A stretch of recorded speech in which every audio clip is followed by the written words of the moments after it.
બોલીએ ગણપતિ મહારાજની જય। મહર્ષિ વેદવ્યાસ રચિત શ્રીમદ ભાગવત। ઓમ નમો ભગવતે વાસુદેવાય। સ્કંદ બીજો। એક દિવસ પરીક્ષિત રાજા ધનુષ્ય લઈને મૃગયા કરવાને માટે જંગલમાં ગયો। મૃગલાની પાછળ દોડતા દોડતા તે ખૂબ થાકી ગયો। તે ભૂખ તરસથી પીડાતો હતો। આજુબાજુ ક્યાંય જળાશય નહીં જોતા તે ચાલતા ચાલતા થોડે દૂર ગયો તો ત્યાં તેણે એક ઋષિનો આશ્રમ જોયો। આશ્રમમાં પ્રવેશીને તેણે જોયું કે એક ઋષિ નેત્રો મીચીને બેઠા હતા। તેમણે પ્રાણ, મન, ઇન્દ્રિય તથા બુદ્ધિને નિયંત્રિત કરીને સમાધિ દશા કેળવી હતી। તેમણે સમાધિ દશામાં જાગ્રત, સ્વપ્ન તથા સુષુપ્ત એ ત્રણેય અવસ્થાઓ, ચોથું પદ પરબ્રહ્મ પદ પ્રાપ્ત કર્યું હતું। ઋષિ વિકારોથી રહિત હતા। પરીક્ષિત રાજાનું ગળું તૃષાથી સુકાયું હતું। રાજાએ તરસ છિપાવવાને માટે ઋષિ પાસે પાણી માગ્યું, પણ અફસોસ કે પરીક્ષિતને જળ તો નહીં મળ્યું, પણ બેસવાને માટે આસન, અધ્ય કે આવકારના બે પ્રિય વચનો સુધા મળ્યા નહીં। આથી રાજાને અપમાન લાગ્યું અને તે અત્યંત ક્રોધિત થયો। હે સોનક, પરીક્ષિત બ્રાહ્મણોનો અનન્ય ભક્ત હતો। તેણે પોતાના જીવનમાં બ્રાહ્મણ પ્રત્યે કદીએ ક્રોધ કે અપમાન કર્યા નહોતા, પણ આ વેળા તો તે ભૂખ તરસથી આકુળ વ્યાકુળ થયો હતો। અપમાનથી સમસમી ઉઠેલા રાજાને તે ઋષિ પ્રત્યે ક્રોધ ચડ્યો। આવેશમાં તેને ઋષિના ખંભા પર એક મૃત સર્પને ધનુષની અણી વડે ઉંચકીને નાખી દીધો। પરીક્ષિતને મહર્ષિના ખંભા પર સર્પ મૂકવાનું કારણ એ હતું કે રાજાને ખાતરી કરવા માગતો હતો કે શું મહર્ષિ સમાધિમાં ખરેખર આંખો મીચીને બેઠા છે કે અવર જવર કરનારાઓની ચિકિત્સા કરનારા બહાનાસર ખોટી સમાધિ લગાવીને બેઠા છે। રાજાએ આવી જિજ્ઞાસાથી સર્પ તેના ખંભા પર મૂક્યો હતો। એ વખતે સમીક ઋષિનો શૃંગી નામનો અત્યંત તેજસ્વી પુત્ર ત્યાં રમતો હતો। પરીક્ષિતે પોતાના પિતાને આવું દુઃખ દીધું તે સાંભળી બોલ્યો, અહો, કાગડાઓની જેમ બલિકર ખાઈ ખાઈને હષ્ટપુષ્ટ થયેલા રાજાનો આ કેવો અધર્મ છે। કૂતરો જેમ પોતાના માલિક પ્રત્યે બેવફાઈ કરે તેમ અમારા આશ્રમને દ્વારે આવનાર આ રાજા દુષ્ટપણે વર્તે છે। આ દુષ્ટ રાજાને હવે હું શિક્ષા કરીશ।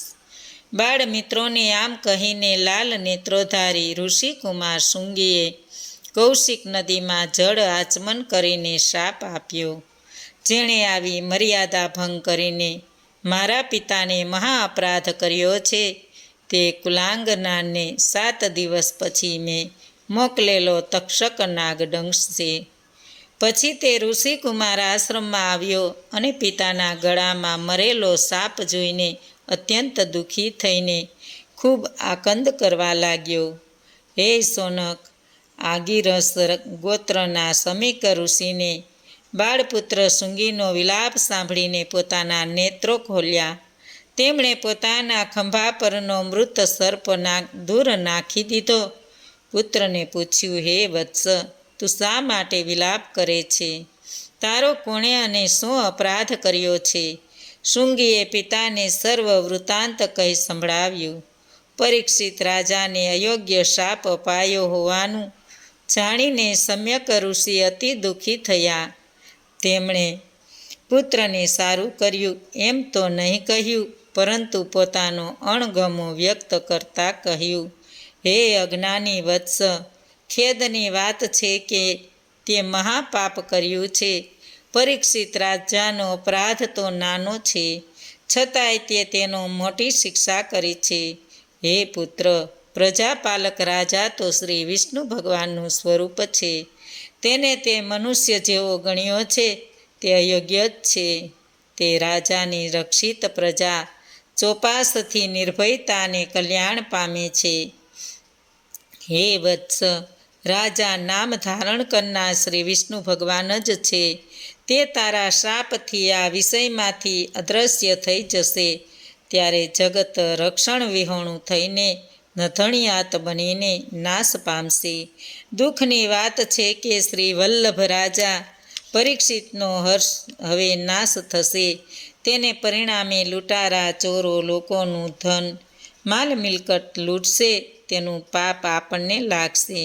વળી વર્ણો અને આશ્રમોના આચાર્યો મનુષ્યના સદાચારનો નાશ થતાં માનવીવનમાં વર્ણશંકર પેદા થશે. હે વત્સ, ચક્રવર્તી પરીક્ષિત મહાન કીર્તિવાળો ધર્મરક્ષક પ્રભુ ભક્ત અને અશ્વમેઘ યજ્ઞ કરનાર છે. એવો એ રાજા ભૂખ તરસથી પીડા પામીને દીન બન્યો હતો. ત્યારે તે શાપને અયોગ્ય જ હતો. આમ કહીને શમીક ઋષિએ ભગવાનને પ્રાર્થના કરી, હે પ્રભુ, અલ્પમતિવાળા બાળકે નિરપરાધી પર પાપ કર્યું છે. તેને ક્ષમા આપો. ઈશ્વરના ભક્તો તિરસ્કાર્યા હોય, શાપિત હોય, અપમાનિત હોય તો પણ કદી બદલો લેતા નથી. આમ શમીક ઋષિ ઘણો પશ્ચાતાપ કરવા લાગ્યા. જો કે રાજાએ તેમનો અપરાધ કર્યો હતો તે વિશે તેમણે કંઈ પણ વિચાર કર્યો નહીં. કારણ કે ઋષિ મહર્ષિનો જગતમાં કોઈએ પોતાને કોઈ સુખ દુઃખ દીધું હોય તો તેનો હર્ષ શોક કરતા નથી.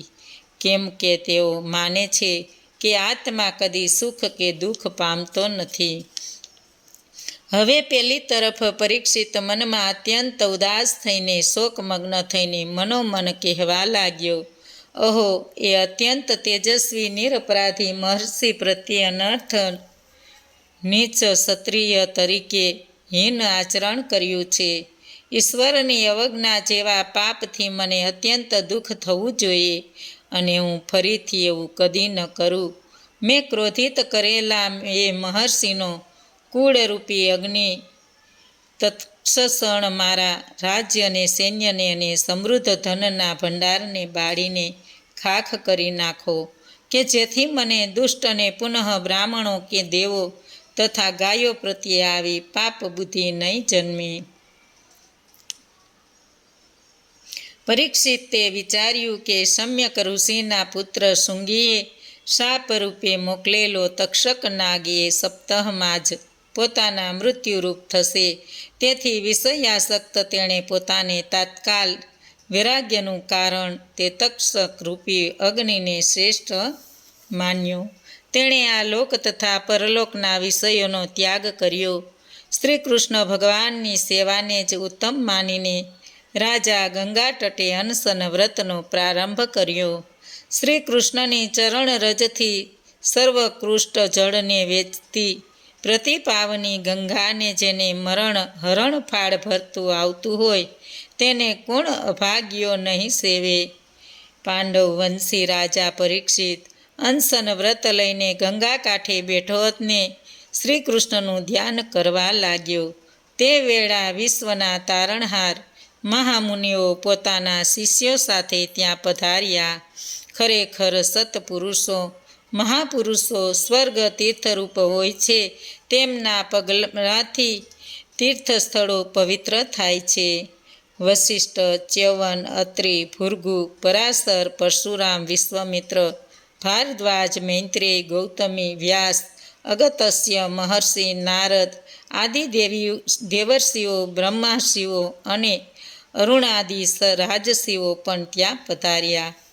પરીક્ષિતે તે સર્વની પૂજા કરી, વંદન કર્યા. પ્રણામ કરી તેમની સમક્ષ ઊભા રહીને નમસ્કાર કરીને પોતે પ્રારંભેલું અનાસન વ્રત તેમને જણાવ્યું.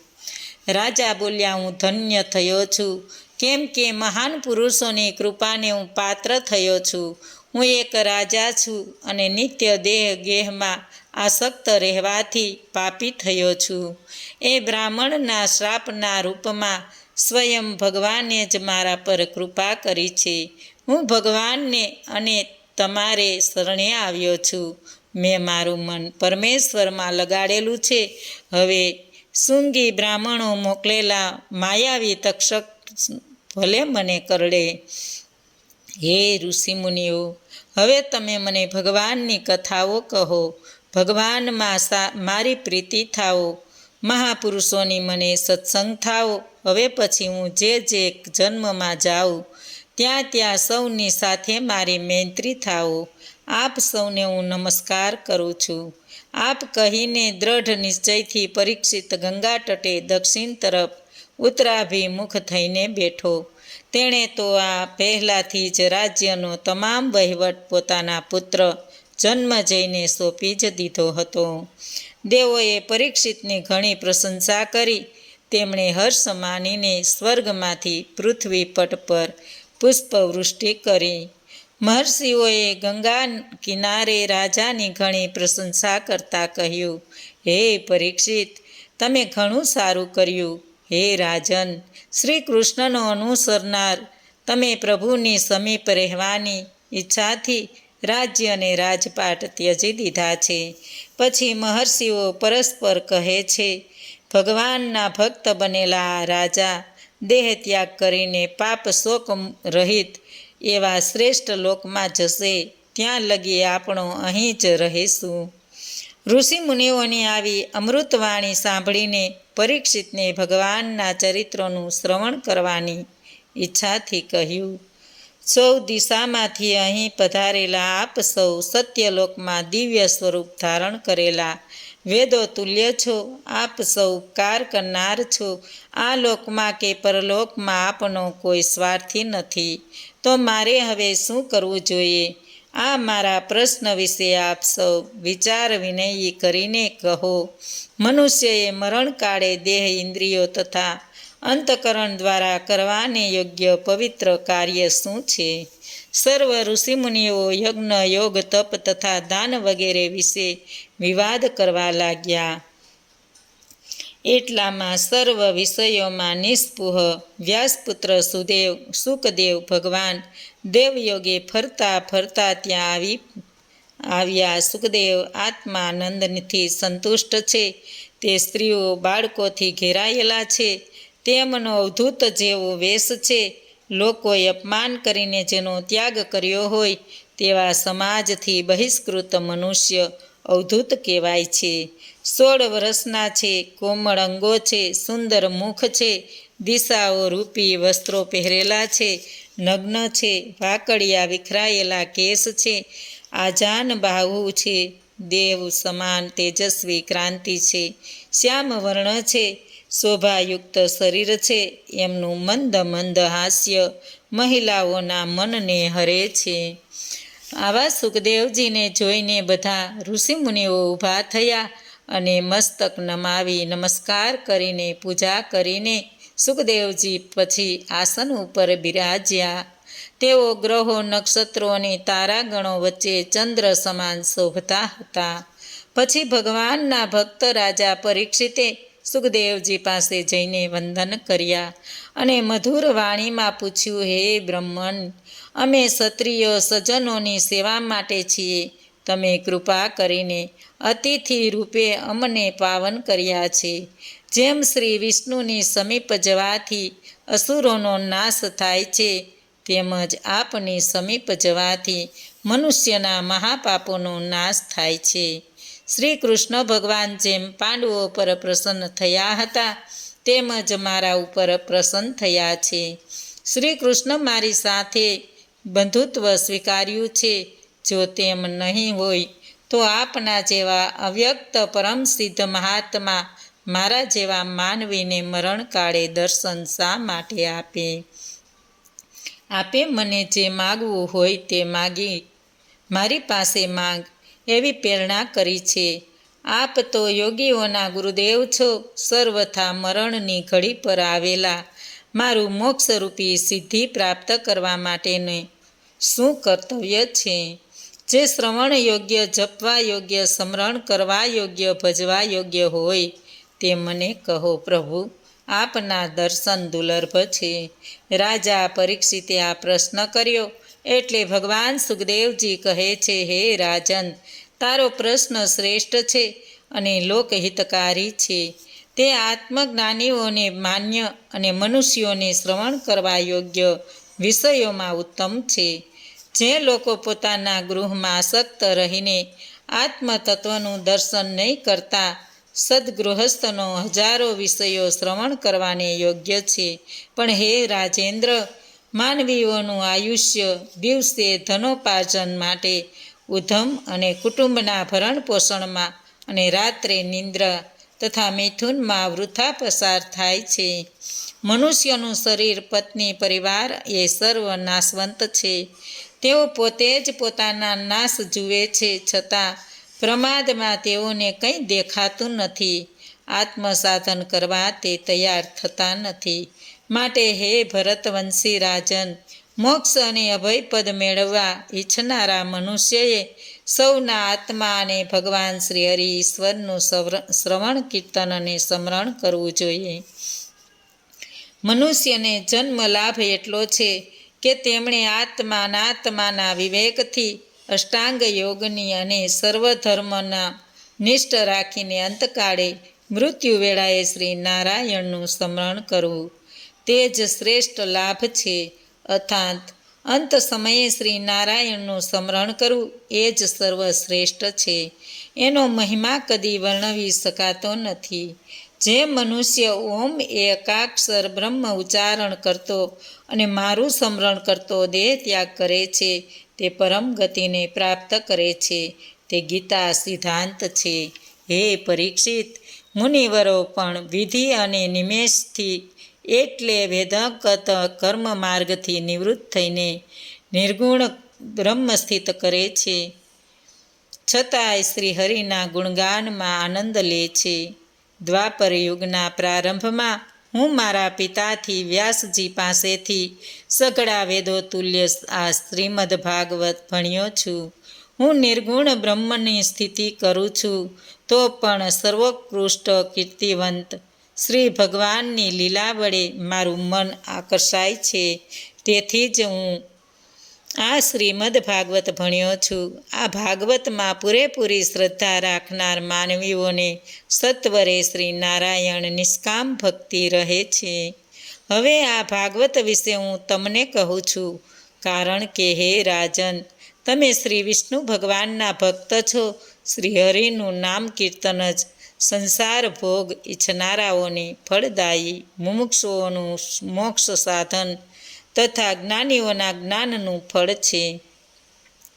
કોઈ મનુષ્યના જીવનમાં અનેક વર્ષો પ્રમાદમાં, અજ્ઞાનમાં પસાર થાય અને છતાં પણ અંતિમ કાળે તે બે ઘડી પણ જો જ્ઞાનયુક્ત જાય તોય તે ઉત્તમ ગણાય છે. કેમ કે એ બે ઘડીના જ્ઞાનથી એ મોક્ષ માટે પ્રયત્ન થઈ શકે છે. હે કુરુવંશી રાજેન્દ્ર, તમારા જીવનને અવધિ તો હજી 1 સપ્તાહનો બાકી છે. એ સમયમાં પરમ કલ્યાણનું સર્વ સાધન તમે સાંધી લ્યો. જ્યારે અંતકાળ આવે ત્યારે મનુષ્યએ મૃત્યુલોકનો ભય ત્યજી દેવો ઘટે. સર્વ વિષયોથી અનાસક્ત થઈને તે દ્વારા દેહના સુખની ઈચ્છા અને સ્ત્રી પુત્રાદિ પરિવારનો મોહ ત્યજવો જોઈએ. પછી ગૃહ ત્યાગ કરીને મનુષ્યએ પવિત્ર તીર્થ જળમાં સ્નાન કરી પવિત્ર થઈ એકાંતમાં અ ઉ મ એમ 3 અક્ષરોમાં બ્રહ્માક્ષર પ્રણવ મંત્ર ઓમકારનો મનમાં જપ કરવો. પ્રાણાયામ કરીને મનને વંશ કરવું. મન દ્વારા ઇન્દ્રિયોને વિષયોથી પાછી વાળીને કર્મ વાસનાઓથી મનને બુદ્ધિથી ભગવાનમાં સ્થાપવું. આમ વિષયા રહિત થયેલા મનને સમાધિમાં જોડવું અને એકાગ્ર થઈને રજોગુણ તથા તમોગુણથી રહિતને ધારણા દ્વારા મનને વંશમાં રાખવું. આ પ્રમાણે ભગવાનનો સાક્ષાત્કાર કરતા યોગીને ભક્તિ યોગ પ્રાપ્ત થાય છે. પરીક્ષિત પૂછે છે, હે બ્રહ્મન, જે રીતે એ ધારણા ધારી શકાય, જેમાં ધારણા કરવી જોઈએ અને જે સ્વરૂપમાં ધારણા કરવાથી મનુષ્ય મનનો મેલ તરત દૂર થાય છે, તે કહો. સુખદેવજી કહે છે, આસન તથા શ્વાસને જીતી સંગ ત્યજી બધી ઇન્દ્રિયોનો વંશ કરી ભગવાનના સ્થૂળ સ્વરૂપમાં બુદ્ધિને મનને ધારણ કરવું. કેમ કે ભગવાનનું વિરાટ શરીર અતિ સ્થૂળ કરતાં એ અતિ સ્થૂળ છે. તેમાં ભૂત ભવિષ્ય તથા વર્તમાન સર્વ કાર્યરૂપ વિશ્વ દેખાય છે. એ વિરાટ શરીર પંચ મહાભૂત મહતત્વને અહંકાર એ સપ્ત આવરણવાળું બ્રહ્મરૂપ છે. એ વિરાટ શરીરમાં સ્થિત કરતા ભગવાન જ ધારણનો વિષય છે. એ વિરાટ ભગવાનના ચરણનું મૂળ પાતાળ છે. પગના ફણામાં રસાતળ છે. બે ઘૂંટીમાં મહાતળ છે. જગત સષ્ટાની બે જાંધો તલાતલ છે. બે ઘૂંટણ સુતલ, સાથળો અતલ તથા વિતલ છે. નાભીઓ તળેથીનો ભાગ પૃથ્વી છે અને નાભીરૂપ સરોવર આકાશ છે. વક્ષ સ્થળ સ્વર્ગ છે. ડોક મહાલોક છે. મુખ જનલોક છે. લલાટ તપલોક તથા સહસ્ત્રો મસ્તકોવાળા તે ભગવાનના મસ્તકો સત્યલોક છે. બાહુઓ ઇન્દ્ર આદિ કે દેવતાઓ છે. દિશાઓ બે કર્ણલોક છે. શબ્દ કર્ણ ઇન્દ્રિયો છે. નાસિકા એ અશ્વની કુમારો છે. ગંધ ઘ્રાણા ઇન્દ્રિય છે. પ્રજ્વલિત અગ્નિ મુખ છે. બે નેત્રો અંતરિક્ષ છે. સૂર્ય ચક્ષુ છે. દિવસ તથા રાત્રિ નેત્રોની પાપણો છે. ભૂકુટી બ્રહ્મદેવનું સ્થાન છે. તાળવું જળ છે. જીભ રસ છે. વેદો બ્રહ્મરંધ છે. યમ દાઢો છે. પુત્રાદિ પરનો સ્નેહના અંશો એમના દાંત છે. મનુષ્યોને ઉન્માદ ઉપજાવનાર માયા હાસ્ય છે. આ અપાર સૃષ્ટિ એમના કટાક્ષનો વિલાસ છે. ઉપરનો હોઠ શરમ, નીચેનો હોઠ લોભ છે. ધર્મ સ્તન છે. અધર્મ પીઠ છે. પ્રજાપતિ લિંગ છે. બંને વૃષણો મિત્રાવરુણ છે. સમુદ્રો પેટ છે. પર્વતો હાડકા છે. નાળીઓ નદીઓ છે. રૂવાટા વૃક્ષો છે. અનંત વાયુ શ્વાસોશ્વાસ છે. કાળ ગતિ ચાલે છે. હે રાજા, એ વિશ્વરૂપ ભગવાનનું કર્મ છે. મેઘો એ ભગવાનના કેસ છે. ભગવાનના વસ્ત્રો સંધ્યા છે. અવ્યક્ત પ્રધાન હૃદય છે. ચંદ્ર સર્વ વિકારોના આશ્રયરૂપ મન છે. મહતત્વ વિજ્ઞાન શક્તિ છે. રુદ્રદેવ અંતકરણ છે. ઊંટ ખચ્ચર ઘોડા અને હાથીઓ નખ છે. મૃગો તથા પશુઓ કટી પાછળનો ભાગ છે. સર્વ પક્ષીઓ કારીગરીનું કૌશલ્ય છે. સ્વયંભૂ મનુ બુદ્ધિ છે. પુરુષ તત્વમાં પરમેશ્વર અત્યંત પ્રગટ છે. તે નિવાસ સ્થાન છે. ભગવાનની સ્વર વિદ્યા ગંધર્વો, વિદ્યાધરો, ચારણો અને અપસરાઓ છે. અસુરોનું સૈન્ય પરાક્રમ છે. બ્રાહ્મણોનું મુખ, ક્ષત્રિય ભુજાઓ છે. વૈશ્ય સાથળો છે. શૂદ્ર પગ છે. જુદા જુદા નામોવાળા દેવો સહિત દ્રવ્યાત્મક યજ્ઞ પ્રયોગ એ પુરુષનું કર્મ છે. આ વિરાટ પુરુષના દેહના અવયવોની આકૃતિ છે. તે મેં તમને કહી છે. એ વિરાટ સ્વરૂપ મુમુક્ષુઓ સ્વબુદ્ધિ વડે મનની ધારણા સ્થિરતા કરે છે. તે એક જ આત્મા સર્વના અંતર્યામી છે. માટે આત્મ સ્વરૂપ અને આનંદ ભંડાર છે. તે આત્માનું ભજન કરવું, અન્ય વિષયોમાં આસક્ત થવું નહીં. કારણ કે તેમાં થવાથી આત્માને સંસારમાં પડવું પડે છે. સુખદેવજી કહે છે, સૃષ્ટિના પ્રારંભકાળમાં બ્રહ્માજીની સૃષ્ટિ રચના સ્મૃતિ લુપ્ત થઈ ગઈ. તેથી બ્રહ્માજીએ ભગવાનના વિરાટ રૂપની ધારણા કરીને તે દ્વારા પ્રસન્ન થયેલા ભગવાન પાસેથી પ્રલયકાળને લીધે લુપ્ત થયેલી સ્મૃતિ પુનઃ મેળવી. તેમની દ્રષ્ટિ અમોધ થઈ, બુદ્ધિ નિશ્ચલ બની. તેમણે પ્રલયકાળ પહેલાંના જેવા વિશ્વની રચના કરી. વેદોનો કર્મફળો દર્શાવનારા માર્ગ અર્થાત શબ્દ બ્રહ્મ એવો છે કે અર્થશૂન્ય સ્વર્ગાદિક નામોથી સાધકની મતિ સ્વર્ગ આદિ લોક પ્રાપ્ત કરવાને એ જ ઈચ્છે છે. પછી માયામય કર્મ માર્ગમાં ભટકી રહેલો માનવી વાસનાથી સૂતેલો હોય ને જેમ સ્વપ્નમાં જુએ છે ખરો, પણ સ્વપ્નમાં જોયેલા કોઈ પણ પદાર્થ પ્રાપ્ત કરી શકતો નથી. માટે સૂક્ષ્મ મનુષ્ય જીવન નિર્વાહ પૂરતા જ પદાર્થો મેળવવાની ઈચ્છા રાખવી, પણ તેમાં શક્તિ રાખવી નહીં. શરીર નિર્વાહ પૂરતા પદાર્થો જો પ્રયાસો વિના મળે તો તેને માટે પરિશ્રમ કરવો વ્યર્થ સમજી તે માટે પ્રયત્ન પણ કરવો નહીં. આમ વિરક્ત થઈને મનમાં સ્વરૂપમાં જ આનંદ માનવો. કેમ કે આત્મા જ પ્રિય છે, આત્મા જ સત્ય છે. તેથી અવિનાશી ભગવાનનું ભજન કરવું, જેથી સંસારનું કારણ અવિદ્યાનો નાશ થાય છે. કેટલાક પોતાના દેહમાં હૃદય આકાશમાં રહેલા ચતુર્ભુજ શંખ ચક્ર ગદા પદ્મ ધારણ કરનાર ઈશ્વરનું ધ્યાન કરવું.